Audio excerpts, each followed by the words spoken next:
मेरे सभी पढ़ाकू भाई बहनों का दिल से नमस्कार। मैं विष्णु दिवाकर आज की वीडियो में बताने वाला हूँ बीए प्रोग्राम 6 सेमेस्टर के जितने भी स्टूडेंट हैं जिन्होंने मीडिया इन एजुकेशन सब्जेक्ट लिया है और जिनका एग्ज़ाम कल होना है।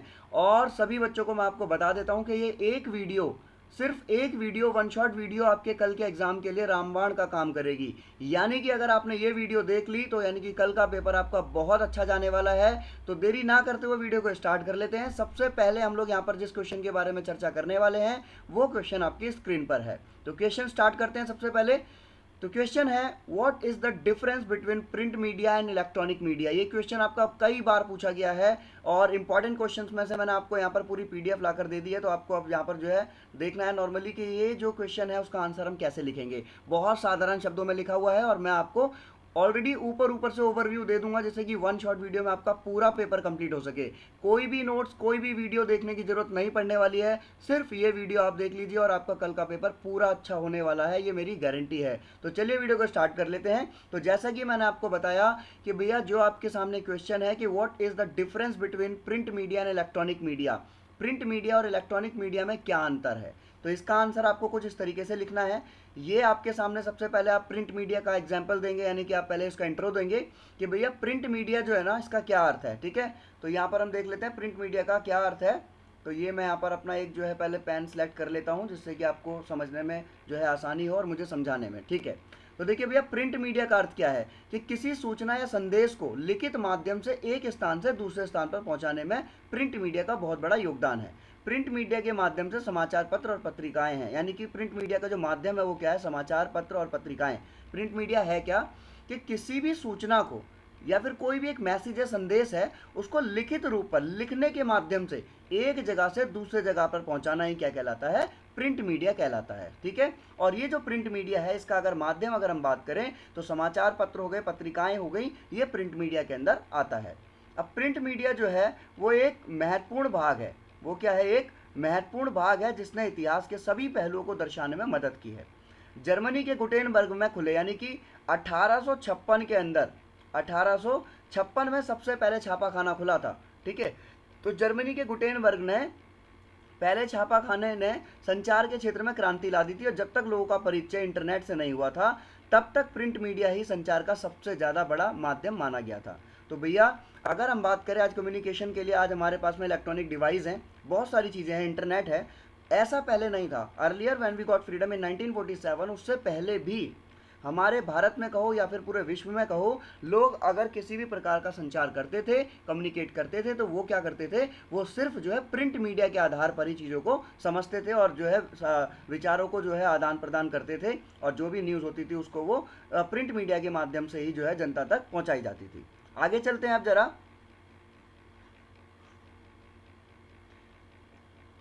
अब इलेक्ट्रॉनिक मीडिया के बारे में समझ लेते हैं पहले। भैया इलेक्ट्रॉनिक मीडिया क्या है।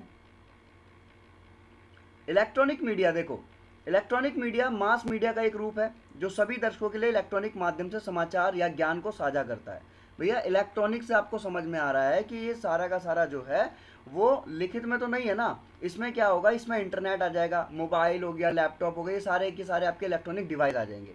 इस प्रकार के मीडिया में प्रकाशन को जानकारी अपलोड करने की आवश्यकता होती है, जिसके बाद कोई भी उपयोगकर्ता, जो भी व्यक्ति इससे जानकारी प्राप्त करना चाहता है, इसे मोबाइल से, लैपटॉप से, टेलीविजन से और इलेक्ट्रॉनिक उपकरणों के माध्यम से देख सकते, सुन सकते, पढ़ सकते हैं, जैसा कि अभी आप कर रहे हैं। मैं ये वीडियो बना रहा हूँ लैपटॉप के माध्यम से।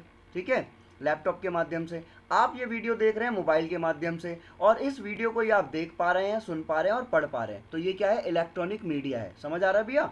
अब चलते हैं कि इलेक्ट्रॉनिक मीडिया और प्रिंट मीडिया के अंदर अंतर क्या है, दोनों में डिफरेंस क्या है। तो भैया हमने ये तो देख लिया कि प्रिंट मीडिया क्या है और ये भी देख लिया भैया कि इलेक्ट्रॉनिक मीडिया क्या है। अब इन दोनों का फ़र्क बता दीजिए। तो देखिए फ़र्क जल्दी जल्दी कर लेते हैं क्योंकि टाइम हमारे पास कम है। प्रिंट मीडिया मास मीडिया का एक रूप है। प्रिंट मीडिया सबसे पुराना मीडिया माना गया है। इसमें बोला गया है कि मीडिया का एक पुराना रूप है और प्रिंट मीडिया 24x उपलब्ध नहीं है। यानी अगर हम बात करें कि भैया अगर छपाई की बात करें तो कहीं पर भी अगर आप देखोगे तो 8 से लेकर 12 घंटे ही तो काम होगा भैया। तो 8 से 12 घंटे ही तो काम चलेगा। कहीं अखबार पे छापने की अगर हम बात करें, किसी भी प्रकार का कोई प्रकाशन कराना है तो वहाँ पर इतनी ऐसा नहीं कि 24x7 ही उपलब्ध होगा। ठीक है, इसी के अपोजिट में आ जाएंगे आप किस चीज़ के बारे में, जब भी आपका जब इलेक्ट्रॉनिक मीडिया की बात की जाएगी। ठीक है, प्रिंट मीडिया को हमेशा व्यक्ति के साथ ले जाना चाहिए। प्रिंट मीडिया को हमेशा व्यक्ति के साथ ले जाना चाहिए। उदाहरण के लिए बैग में समाचार पत्र ले जाना, बैग में पत्रिका ले जाना, इस तरीके से लेकर जाते हैं, कैरी करना पड़ता है बंदे को। प्रिंट मीडिया में लाइव शो, लाइव चर्चा, लाइव रिपोर्टिंग ये सब नहीं हो सकता, क्योंकि भैया पहले ये छपेगा, उसके बाद पब्लिश होगा, जब जनता तक पहुंचेगा, है ना।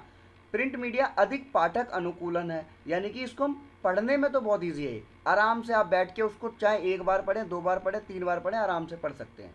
अब इलेक्ट्रॉनिक मीडिया इसी का अपोजिट मान लो, ये भी क्या है, ये मास मीडिया का एक रूप है और इलेक्ट्रॉनिक माध्यम से समाचार और सूचना बनाता है और वितरित करता है। अब ये इलेक्ट्रॉनिक, जितनी भी इलेक्ट्रॉनिक विद्युत वाली जो चीज़ें हैं उनके हिसाब से जो अपने समाचार को क्रिएट करेगा, सूचना को बनाएगा और उसके बाद में उसको डिस्ट्रीब्यूट करेगा, वितरित करेगा। इलेक्ट्रॉनिक मीडिया मीडिया का उन्नत रूप है। वो अगर हम बात करें कि भाई प्रिंट मीडिया जो थी वो क्या थी, वो हमारी पुरानी है, और इलेक्ट्रॉनिक मीडिया क्या है, वो उन्नत रूप है, नया रूप है इसका। और उसमें हमने पढ़ा था भैया 24x उपलब्ध नहीं है, 24x7 कि 24 घंटे 7 दिन उपलब्ध नहीं है, पर भैया इलेक्ट्रॉनिक मीडिया आपकी 24 घंटे 7 दिन उपलब्ध है, चाहे शनिवार हो चाहे रविवार हो। आप बस अपना मोबाइल निकाल लीजिए, मोबाइल पे आप जो है इंटरनेट चलाइए और उसके अंदर सारी न्यूज़ देख सकते हैं। उदाहरण के लिए स्मार्टफोन में समाचार ऐप, टीवी में समाचार चैनल आदि, ये सब चीज़ें 24x7 आपको मिल जाते हैं। स्मार्टफोन या लैपटॉप इलेक्ट्रॉनिक उपकरण के साथ साथ कहीं भी, किसी भी और कहीं भी इलेक्ट्रॉनिक मीडिया का लाभ उठाया जा सकता है। इलेक्ट्रॉनिक मीडिया में लाइव शो भी संभव है, लाइव चर्चा भी कर सकते हैं, लाइव रिपोर्टिंग भी संभव है, परंतु जो अगर आपकी प्रिंट मीडिया है उसके अंदर ऐसा नहीं हो सकता। तो मेरे हिसाब से ये क्वेश्चन आपको बहुत आराम से समझ आ गया होगा कि भैया हमारे जो दोनों के अंदर जो इसमें क्या क्या अंतर है वो मैंने आपको यहाँ पर क्लियर कर दिया है, समझा दिया है। अब इसके बाद हम चलते हैं ज़रा क्वेश्चन नंबर 7 पर। यह भी क्वेश्चन आपके लिए बहुत ज़्यादा इंपॉर्टेंट है कि today there is so much information available on the web, is it a boon, explain your answer with reason. कि जो आज जो है इंटरनेट की अगर हम बात करें तो उस पर बहुत सारी जानकारी उपलब्ध है, क्या एक वरदान है, इज इट अ बून, और अपने उत्तर को बताइए यहाँ पर। तो भैया आप देख लीजिए, जो इंटरनेट है सभी जानते हैं भैया इंटरनेट कितना ज़रूरी है आजकल, है ना। तो इंटरनेट जो है वो कितना ज़रूरी है, इंटरनेट की क्या वैल्यू है, वो सब मैं यहाँ पर आपको समझा देता हूँ इस क्वेश्चन के माध्यम से। इंटरनेट, इसने हमारे को जो है क्या करा है, इसके द्वारा सूचना तक पहुँचने और साझा करने के तरीके में क्रांति ला दी। भैया इसने बिल्कुल क्रांति ला दी है कि आज हमारे को कोई भी जानकारी एक जगह से दूसरी जगह पर भेजनी है, कोई भी चीज़, जैसे आपने देखा होगा वीडियो वायरल्स होती हैं, है ना। कोई भी बंदा जो है रातों रात फेमस हो जाता है, तो वो किसकी बदौलत है, तो ये जो भैया है ना हमारे चच्चा जी, इंटरनेट चच्चा जी, इनकी बदौलत आज वेब पर लगभग हर कल्पनीय विषय पर भारी मात्रा में जानकारी उपलब्ध है। जो भी आपको समझना है आप क्या करेंगे, सीधे खोलेंगे इंटरनेट। आज अगर आपको पता है कि भैया कल हमारा एग्ज़ाम है, तो आज आप क्या कर रहे हैं, इंटरनेट पे यूट्यूब पे गए और आपने वहाँ पर तुरंत जो है अपने कल के विषय के बारे में जानकारी प्राप्त करने के लिए वीडियो सर्च करी और यहाँ पर ये वीडियो आपको मिल गई, है ना। तो इस विशाल ज्ञान से सीखने, अनुसंधान और खोज के नए अवसर पैदा हुए, और यह सूचना अधिभार, गलत सूचना, अविश्वसनीय और भरोसेमंद स्रोतों को खोजने के लिए बड़ी मात्रा में डेटा के माध्यम से छानबीन करने की आवश्यकता के संदर्भ में कुछ चुनौतियों का भी सामना करता है। तो इंटरनेट तो आपको पता चल गया भैया कि सूचना जो है दूर दूर तक पहुंच जाती है, ठीक है। अब कौन कौन सी ऐसी चीज़ें हैं जिसमें हम बात करें कि भाई इसके जो कौन कौन से पॉइंट्स हो सकते हैं, तो ये पॉइंट्स याद रखने हैं आपको। ईजी एक्सेस है इसका, इंटरनेट किसी भी कल्पनाशील विषय पर बड़ी मात्रा में जानकारी आसान और त्वरित पहुंच प्रदान करता है। बहुत आराम से आप किसी भी चीज़ पर पहुंच जाएंगे, इसका एक्सेस बहुत आराम से कर सकते हैं। टाइमली अपडेटेड है, समय पर मतलब आपको सारी जानकारी मिल जाती है। वेब लगातार नवीनतम समाचार, शोध, जानकारी के साथ में जो है अपडेट किया जाता है, इसको क्या बोलेंगे, अपडेट किया जाता है, जिससे कि वर्तमान घटनाओं और प्रवृत्तियों पर अपडेटेड रहने के लिए एक अमूल्य संसाधन बन जाता है। तो भैया इंटरनेट क्या है आपके लिए, एक टाइमली अपडेट्स है कि आपको समय समय पर सारी अपडेट्स देता रहता है। उसके अगर हम आगे चलते हैं तो भैया आगे है स्रोतों की विविधता, वैरायटी ऑफ सोर्सेज, अलग अलग सोर्सेज। वेब पारंपरिक मीडिया आउटलेट्स, ब्लॉग्स और सोशल मीडिया सहित अलग अलग प्रकार के स्रोतों तक पहुंच प्रदान करता है, जिससे कि उपयोगकर्ताओं को किसी भी विषय पर कई तरह के दृष्टिकोण मिलते हैं, यानी कि पर्टिकुलर एक विषय पर ही अलग अलग राय मिल जाएगी। अलग अलग थिंकर्स, अलग अलग व्यक्तियों ने कमेंट्स कर रखे हैं, अलग अलग विचार दे रखे हैं, यानी कि वैरायटी ऑफ सोर्सेज, अलग अलग विषयों पर जो है कई प्रकार के दृष्टिकोण मिल जाएंगे। एजुकेशनल अपॉर्चुनिटीज़ इंटरनेट के द्वारा, यानी कि शैक्षिक अवसर। इंटरनेट जो है वो सभी उम्र और जितने भी लोग हैं इस पृष्ठभूमि पर उनके लिए एक शैक्षिक अवसर प्रदान करता है, यानी कि एजुकेशनल अपॉर्चुनिटी देता है, जिससे नए कौशल सीखना। अब बहुत से बच्चे क्या कर रहे हैं आजकल भैया, व्लॉग देखते हैं और उन्होंने देखा कि भैया हम भी स्टार्ट कर देते, तो उन्होंने अपना चैनल बना लिया। कुछ लोग ऐसे हैं जिनको बहुत बढ़िया बढ़िया से जो है पेंटिंग्स बनाने आती हैं, आर्टिस्ट हैं वो बहुत अच्छे अच्छे, तो उन्होंने इंटरनेट का सहारा लिया और उसके बाद में उसकी वीडियोस बनाई और उससे पैसा कमा रहे हैं, है ना। उसके बाद में ग्लोबल रिलेशंस आते हैं इसके अंदर। तो वेब दुनिया भर के लोगों को भौगोलिक बाध्यताओं को तोड़ने और क्रॉस सांस्कृतिक समझ को बढ़ावा देने की जानकारी को जोड़ने और साझा करने की अनुमति देता है। आज अगर हम बात करें कि आपने देखा होगा कि भाई 90% लड़कियां बीटीएस के बारे में जानकारी लेती हैं ना, बीटीएस के बारे में ही पागल हो रखी हैं, बीटीएस बीटीएस बीटीएस। तो ये हमें पता कैसे चला, ये बीटीएस हमारे माइंड में आया कैसे, है ना। तो इसका संबंध किससे था, ग्लोबल रिलेशन से था, कि आज हमारी भौगोलिक बाधाओं को तोड़ दिया गया है। आज हम एक जगह से दूसरी जगह पर जानकारियां आदान प्रदान कर रहे हैं, चीज़ों को समझ पा रहे हैं और उनकी संस्कृति को अपना रहे हैं, अपनी संस्कृति को उधर दे रहे हैं। तो कहने का मतलब क्या है, वैश्विक संबंध कि ग्लोबल रिलेशन बनाने के लिए इंटरनेट बहुत ज़रूरी है। फिर आ जाता है भैया आपका, चलो ये तो ठीक है भैया, अब हमें पैसे वैसे की भी तो बताओ, आर्थिक लाभ क्या है। तो इकोनॉमिक्स बेनिफिट्स क्या क्या है, तो देखिए कि वेब पर जानकारी उपलब्ध है। आपने देखा होगा naukri.com, है ना, बहुत सारे ऐसे एप्लीकेशंस आते हैं, रोजगार। इस पर क्या होता है, नौकरियों का सृजन किया जाता है और आर्थिक वृद्धि और विकास को बढ़ावा देने में मदद मिलती है। आपको नौकरी चाहिए, आप क्या करें, लिंक्डइन पे जाइए, अपनी प्रोफाइल बनाइए, और या फिर आप जो है रोजगार पर, या फिर क्या कहते हैं naukri.com, कोई भी आप एप्लीकेशन देखिए इंटरनेट पर, वहाँ पर आप अपना रिज्यूमे डालिए। जैसे आपका सिलेक्शन होगा आपको कॉल आएगी और आप वहाँ पर जो है इकोनॉमिकल बेनिफिट्स उठा सकते हैं, आर्थिक लाभ आपको मिलेगा, ठीक है। अब एक अभिशाप भी है, बताया गया है, कर्ज भी है, बून तो है ही, कर्ज भी है। कैसे है, इसके पीछे भी रीज़न है। देखो, गलत रॉन्ग इन्फॉर्मेशन दी जाती है भैया, बहुत बार ऐसा होता है ना कि कभी कभार हमें पता नहीं चलता और हमारे को क्या होता है कि इन्फॉर्मेशन गलत मिल जाती है। तो जो रॉन्ग इन्फॉर्मेशन है ये भी इसका एक पार्ट है भैया, इस वजह से भी खतरनाक है कि वेब पर उपलब्ध सभी जानकारी सटीक और भरोसेमंद नहीं होती, कोई भी कुछ भी डाल देता है ना। दूसरा भैया एडिक्शन, आपने देखा होगा, अगर आप 1 घंटा आप सोच करके भाई मोबाइल चलाओगे और आपने रील देखना स्टार्ट किया तो कब 2 घंटे हो जाएंगे पता भी नहीं चलेगा। तो the people are very addicted, कि हम लोग क्या हो चुके हैं, लोग क्या हो गए हैं, एडिक्शन हो गई है, इस चीज़ की लत लग गई है कि इतनी अधिक जानकारी उपलब्ध है कि हम लोग ब्राउजिंग करते रहते हैं करते रहते हैं करते रहते हैं और उसके बाद में हम उसके अंदर घुसते चले जाते हैं, है ना। और इसका असर जो है हमारे स्वास्थ्य पर भी पड़ता है, मानसिक स्वास्थ्य पर भी पड़ता है, तो ये भी हमारे लिए खतरनाक है। सुरक्षा संबंधित चिंताएं हैं सॉरी, है ना, सिक्योरिटी कंसर्न, कि वेब पर इतनी अधिक जानकारी उपलब्ध होने के कारण भी सुरक्षा बनाए रखना कठिन हो सकता है। अब लोग क्या करते हैं भैया, चलो ये सुरक्षा बनाए रखना तो हटाओ, लोग क्या करेंगे, अपनी प्रोफाइल बनाई, उस पर सब कुछ लिख दिया, कहाँ के रहने वाले हो, कहाँ रहते हो, कितने मेंबर्स हैं, क्या है क्या, कब जाते हो, कब आते हो, तो ये सारी इन्फॉर्मेशन हम लोग पहुँचा देते हैं। तो इससे क्या होगा, सिक्योरिटी पे तो दिक्कत आएगी ना। तो भैया ये क्वेश्चन हो गए आपके जो बहुत इंपॉर्टेंट हैं। आई होप आपको समझ भी आ रहा होगा कि ये आपके पेपर में आपके इंपॉर्टेंट क्वेश्चन हैं और इनको ही पढ़ना है भैया। कल का पेपर आपका अच्छा जाएगा, 1 शॉट वीडियो है, पूरी वीडियो देखो मस्त तरीके से, बढ़िया से, और सुनो, इसको समझो, और बस यही लिखना है आपको, पॉइंट लिखने हैं, ठीक है। आगे चलते हैं।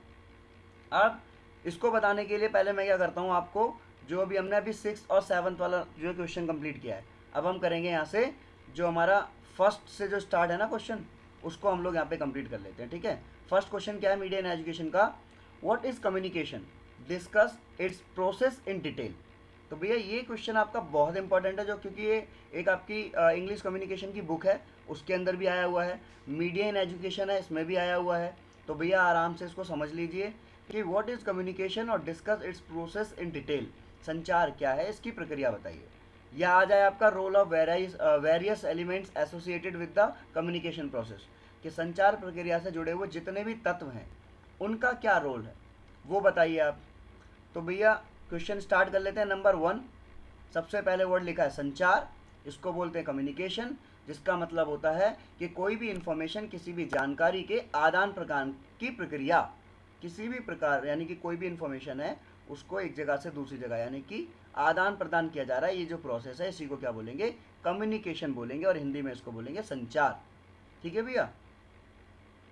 अब व्यक्ति से व्यक्ति तक पहुंचाने के लिए इसे संचार यानी कि कम्युनिकेशन कहा जाता है, और ये कम्युनिकेशन शब्द जो है वो लैटिन भाषा की कम्युनिकेयर से बना है, जिसका मतलब क्या होता है, सूचनाओं का आदान प्रदान करना, किसी भी सूचना का आदान प्रदान करना, किसी विचार का आदान प्रदान करना, किसी की भावनाओं को शेयर करना, कि आप कोई भी बात जो है मुझसे शेयर कर रहे हो, आप कोई भी बात मुझसे बोल रहे हो, ठीक है।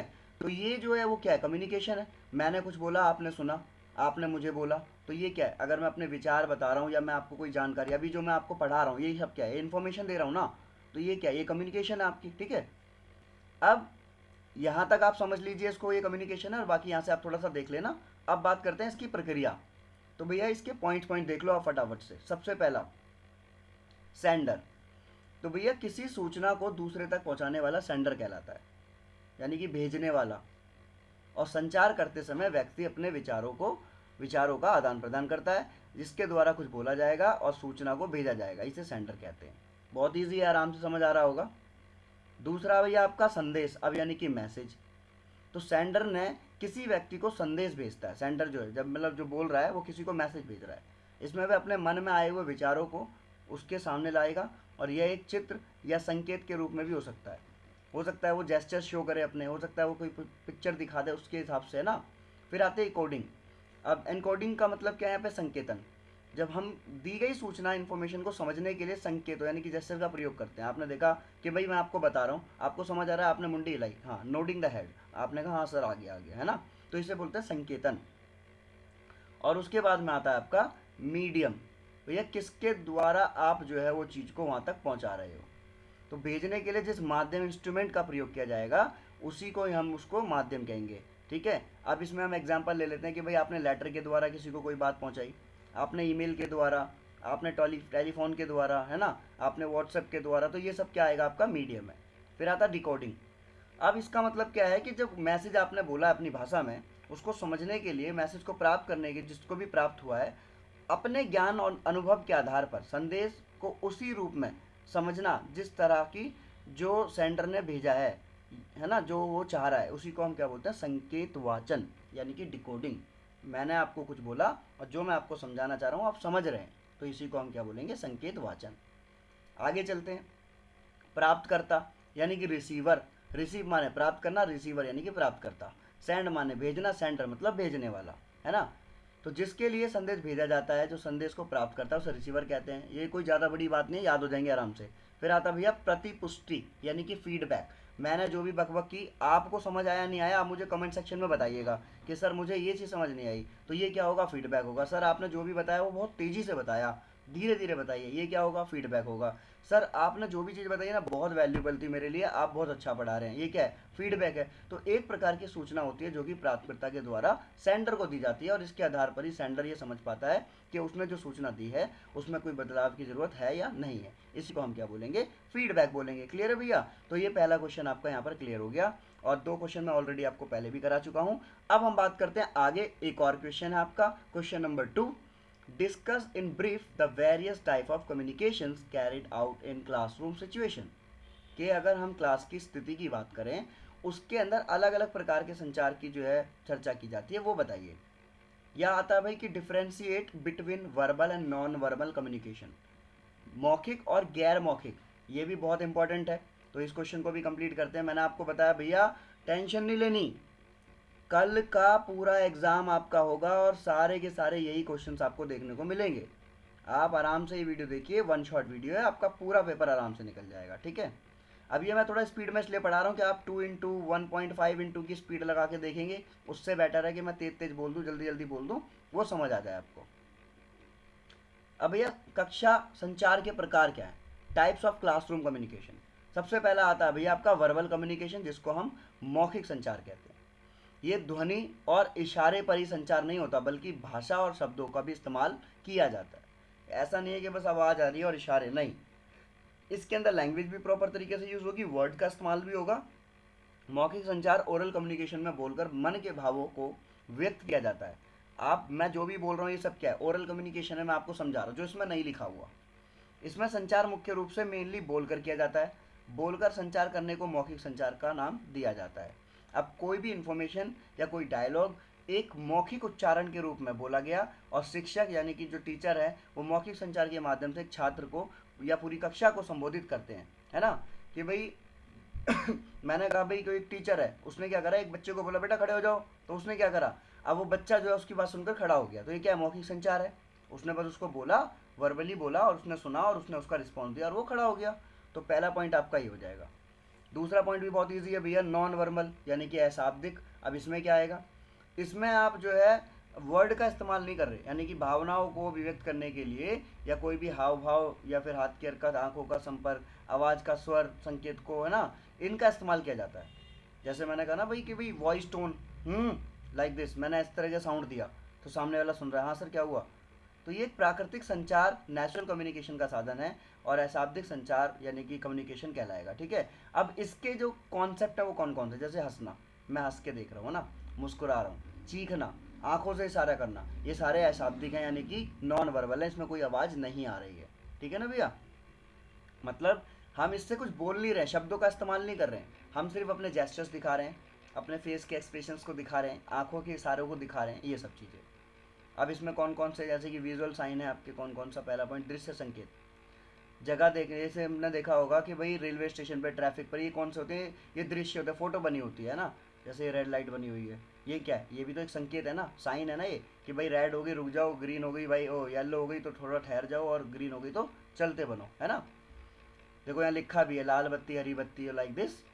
अब ध्वनि संकेत, ऑडियो साइन, ध्वनि संकेतों के अंतर्गत आते हैं। यहाँ पे अलग अलग ध्वनि होती है, जैसे एम्बुलेंस की आवाज़ सुनी होगी आपने, है ना, हम जान जाते हैं कि मरीज को लेकर जा रहे हैं। ठीक है, ऐसे साउंड आपने सुने होंगे बहुत बार। और जैसे कि आपने कहा भाई कि बहुत सारी ऐसी ऐसी आवाज़, जैसे पुलिस का सायरन हो गया, है ना, ये सब, स्कूल की घंटी हो गई, तो ये सब चीज़ें आपको पता ही होगा, कहीं पे शादी हो रही है वहाँ पे शहनाई बज रही है, बैंड बाजे बज रहे हैं, तो ये सारे के सारे उसमें आ जाते हैं। बॉडी लैंग्वेज, इसके अंदर क्या आएगा भैया, अलग अलग जैसे जेस्चर्स हो गए आपके, किस तरीके से आप खड़े हैं, किस तरीके से आप बातें कर रहे हैं, हाथों से इशारा कर रहे हैं, सिर हिला रहे हैं या नहीं हिला रहे हैं, है ना, चेहरे का हाव भाव, ये इसमें आ गया। फिर आती है आपकी टच लैंग्वेज, टच लैंग्वेज यानी कि बोले तो स्पर्श भाषा, इसमें व्यक्ति संचार में छूकर ही व्यक्ति को वस्तु का ज्ञान हो जाता है, जैसे कि गर्म या ठंडा पानी का गिलास, पानी रखा हुआ है, आपने पूछा किसी से नहीं, पर आपने उसको टच किया, आपने कहा भैया ये तो गर्म है ना।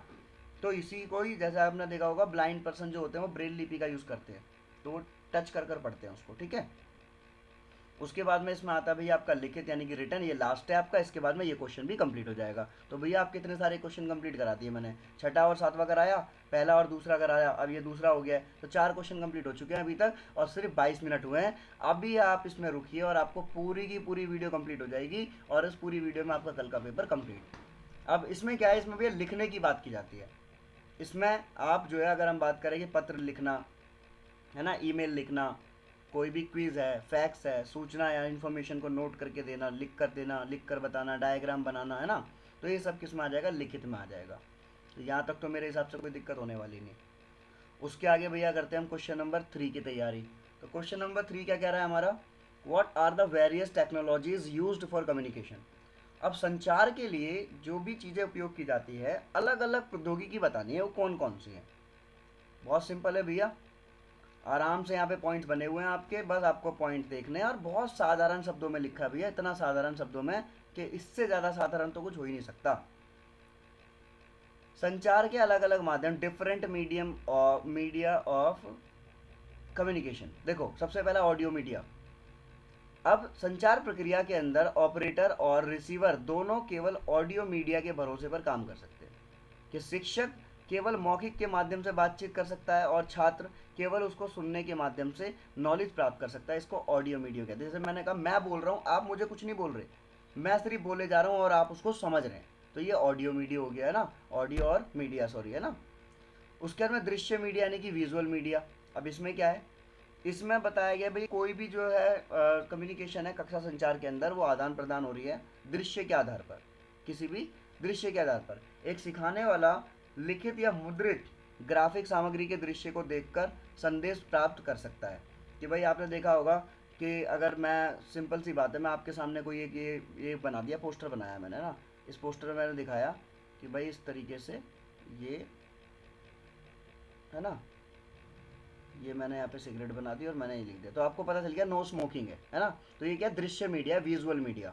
देखोगे आप, उसके बाद में आपको समझ में आ गया, रिटर्न में है या प्रिंटेड है कहीं पर भी, तो ये आपने देखा और उसके बाद में आपको मैसेज समझ में आ गया। क्लियर है। फिर आती है ऑडियो विजुअल मीडिया। ज़्यादातर समय में दिन प्रतिदिन संचार के लिए सुनना और देखने में सहयोग में संचार किया जाता है। ब्लैक बोर्ड पर कुछ लिखा हुआ है और चित्र बनाता है कोई भी, तो उसको वर्णित करता है, तो विद्यार्थी उस चित्र को देखकर और शिक्षक को सुनकर पढ़ लेता, समझ लेता है, तो सुन भी लिया, देख भी लिया, है ना। फिर आता है भैया जनसंचार माध्यम, मास मीडिया। जैसे हम टेलीविज़न देखते हैं, रेडियो सुनते हैं, वीडियो देखते हैं, कोई भी सिनेमा फिल्म देखते हैं, तो इन सब चीज़ से क्या हो रहा है, हमें कोई भी चीज़ बताई जा रही है और हमें समझाई जा रही है, तो ये जनसंचार का माध्यम है, इससे हमें पता चल गया। मल्टीमीडिया, मल्टीमीडिया में आ गया भाई कोई भी इंस्ट्रूमेंट्स हो गए आपके, है ना, कोई भी ऐसी चीज़ जिससे कि अगर हमने कहा कोई भी कम्युनिकेशन है उसको इससे जोड़ा गया है, कि एक संचार प्रक्रिया को मल्टीमीडिया दृष्टिकोण पर आधारित भी है। अधिक मीडिया के साधनों को एक साथ और जोड़कर संचार किया जाता है और आउटपुट प्राप्त किया जाता है। बहुत सारी चीज़ें हम इसमें जोड़ देते हैं, जैसे कि एक समय पर सुनने के साथ साथ कुछ देखना मल्टीमीडिया का उदाहरण है। भाई मैं फ़ोन पे ही बात कर रहा हूँ, सामने मेरी कोई एक मीटिंग चल रही है उस पर, जूम पे, तो मैंने उसमें ऑडियो को ऑफ कर रखा है, वीडियो को ऑफ कर रखा है, मैं उसको भी देख रहा हूँ, इसको भी सुन रहा हूँ, या फिर मेरा मैच चल रहा है, मैं मैच पर ध्यान दे रहा हूँ, तो ये सब चीज़ें आपका मल्टीमीडिया के अंदर आ जाता है। अब भैया आते हैं हम लोग हमारे क्वेश्चन नंबर 4 पर। तो देखो मैंने आपको बता दिया भैया, वन शॉट वीडियो होने वाली है, मैं बार बार रिपीट कर रहा हूँ, पूरी मैराथन है, पूरी मैराथन में आपको पूरा का पूरा जो है कॉन्सेप्ट क्लियर कर दिया जाएगा। अब आता है कला शिक्षा की अवधारणा की विवेचना कीजिए। तो what are the aim and purpose of arts education, कला शिक्षा के क्या उद्देश्य है, ठीक है। तो कला शिक्षा की जो अवधारणा है पहले वो देख लेते हैं। मैं आपको जल्दी जल्दी क्लियर करा देता हूँ, वीडियो को आप पॉज करके आराम से पढ़ लीजिए, समझ लीजिए, सुन लीजिए, कल का आपका एग्ज़ाम बहुत अच्छा जाने वाला है। तो चलिए स्टार्ट करते हैं आगे। तो अब हम आगे नेक्स्ट क्वेश्चन की तरफ चलते हैं। जो ह्यूमन है वो शुरू से ही खूबसूरती का पुजारी रहा है। हमें सुंदर वस्तुएं हमेशा पसंद आती हैं, सुंदर वस्तुएं हमेशा हमारा ध्यान आकर्षित करती हैं। भैया वस्तुओं में सिर्फ वस्तु ही नहीं, बहुत सारी चीज़ें हैं जो सुंदर हैं और वो हमें आकर्षित करती हैं, टेम्पटिंग करती हैं, हमें लुभावित करती हैं अपनी तरफ।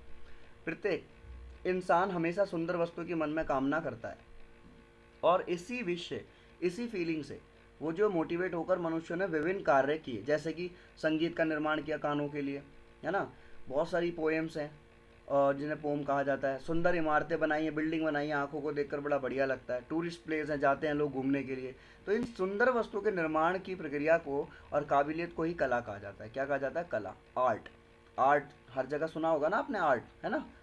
अब कला को अंग्रेजी भाषा में आर्ट के नाम से जानते हैं और वर्तमान में करेंटली यानी कि कला की किसी भी एक परिभाषा पर विद्वानों ने सहमति नहीं दिखाई है। हर कोई अपनी अपनी जगह पे अपने अपने तरीक़ों से जो है कला के बारे में बता देता है कि हर वो चीज़ जो कि मनुष्य को सुंदर लगे तो वो कला है। कोई एक सिंगर है बहुत अच्छा गाता है तो भैया क्या कला है, क्या आर्ट है। कोई अच्छी सी पेंटिंग बना दे तो भी भाई कलाकार है ना। तो ये सब आपकी कला के पॉइंट्स। आगे देखते हैं अब हम इसके उद्देश्य क्या है। कला सौंदर्यात्मक विकास को बढ़ाती है। कलात्मक कार्य कर हमारे चेतना शक्ति के विकास में सहायक है।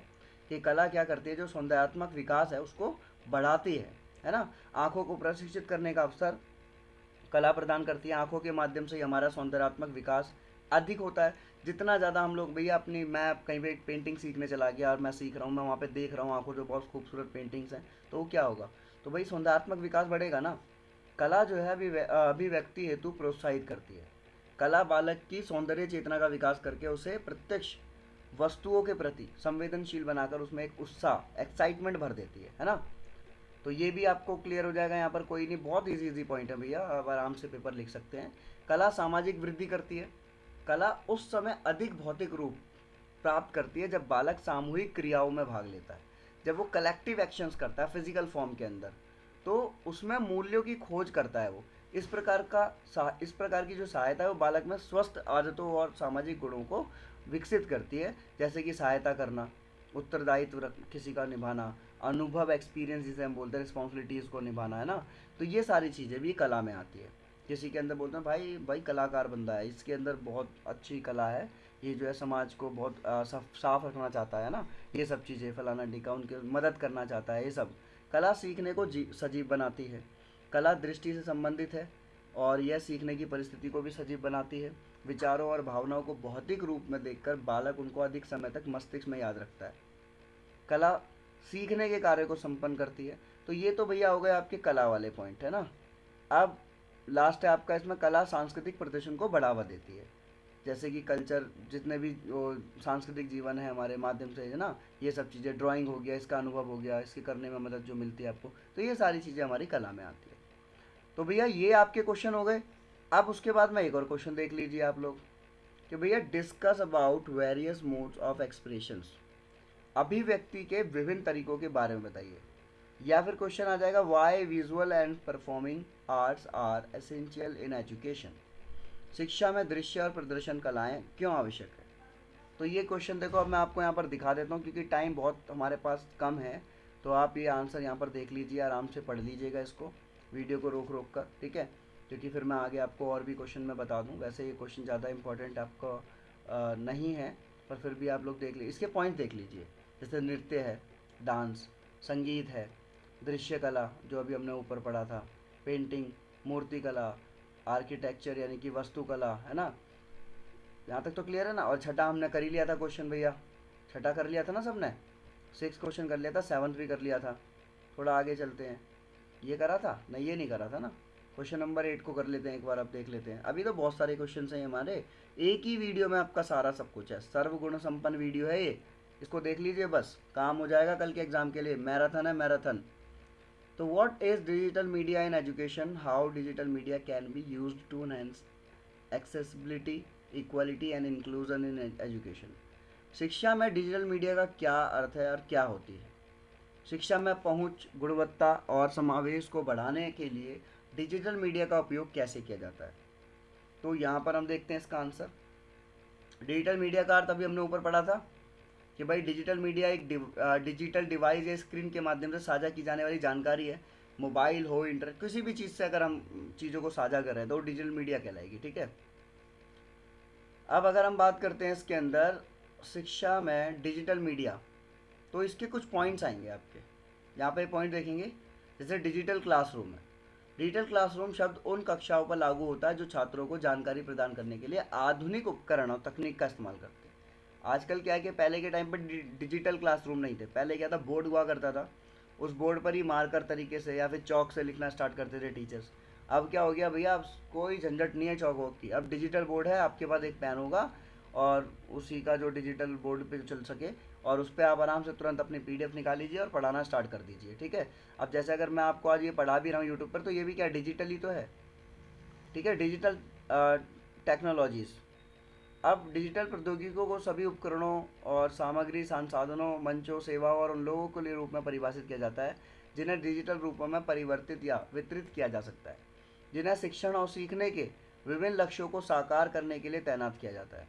तो ये बहुत इजी आपका, जैसे बहुत सारे एप्लीकेशन, सॉफ्टवेयर, ये सब जारी इसमें जारी, वो आपने देखा होगा कि बहुत सारे एप्लीकेशंस हैं, सॉफ्टवेयर हैं, वो सब चलते हैं ना, तो डिजिटल टेक्निक्स हैं, टेक्नोलॉजीज़ हैं, ठीक है। उसके बाद में भैया अगर हम बात करें यहाँ पर, तो शिक्षा में डिजिटल मीडिया के प्रकार और उपयोग। कोविड-19 महामारी में पूरी शिक्षा प्रणाली बदल गई थी, बहुत दिक्कत हुई लोगों को। डिजिटल मीडिया प्लेटफॉर्म और तकनीक के उपकरणों को लागू करने से घर में आभासी सीखने के माहौल में मदद मिली। बहुत से लोगों ने भाई कोविड के अंदर बहुत सारी चीज़ें सीखी, जैसे मैंने अपना गिटार सीखा था कोविड के टाइम पर, है ना। यह महामारी एक सीखने की नई शैली का निर्माण कर गई थी भैया, इसके द्वारा हम इतना सब कुछ कर पाए। विभिन्न डिजिटल मीडिया उपकरण, खाना वो लोगों ने बनाया था बहुत ज़्यादा उस समय ना। तो ये हमारे पॉइंट्स हो जाएंगे इसके, इस वाले क्वेश्चन के। अब उसके बाद हम चलते हैं थोड़ा सा इससे नेक्स्ट क्वेश्चन पे। आप आराम से वीडियो को पॉज कर कर इसके पॉइंट्स लिख सकते हैं, क्योंकि मुझे नहीं लगता कि आपको इतना सब कुछ समझाने की ज़रूरत होने वाली है, बस आप समझ जाएँ बिल्कुल अच्छी तरीके से और इतना लिख लीजिए। अब क्वेश्चन नंबर 9 में यहाँ पर दिया गया भैया, discuss the possibilities of newspaper.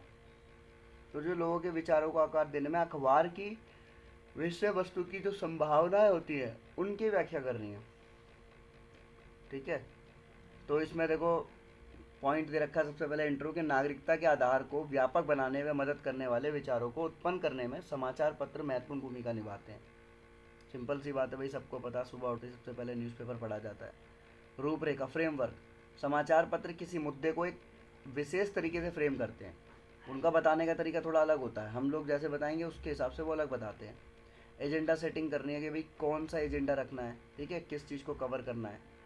बाइस, समाचार पत्र अपनी रिपोर्टिंग में या तो जानबूझकर या अनजाने में पक्षपाती हो जाते हैं। ये प्रभावित कर सकते हैं कि लोग किसी मुद्दे पर या घटना को कैसे देखते हैं। वो अपनी तरीके से मतलब क्या करने लगते हैं, फिर वो अपनी बातें शेयर करना स्टार्ट कर देते हैं। सिलेक्टिव रिपोर्टिंग, समाचार पत्र ये सुनते ही कि किन समाचारों की रिपोर्ट करनी है और किसे अनदेखा करना है, जो दुनिया के लोगों की धारणाओं को प्रभावित कर सकता है। भाषा की बात की गई है इसके अंदर, और ये 2 और 3-4 पॉइंट दे रखे हैं, ठीक है। तो ये आपका एक क्वेश्चन और यहाँ पर ख़त्म हो जाएगा। उसके बाद में आपका आएगा यहाँ पर एक और क्वेश्चन, क्वेश्चन नंबर 10। तो भैया ये इस वीडियो को देखने के बाद आपका सारा का सारा डाउट ख़त्म हो जाएगा। आराम से इसे पढ़ लीजिए, आराम से इसे देख लीजिए, कल का एग्ज़ाम आपका कंप्लीट है। What educative role do media play in an educated person's life? एक शिक्षित व्यक्ति के जीवन में मीडिया क्या शैक्षिक भूमिका निभाता है?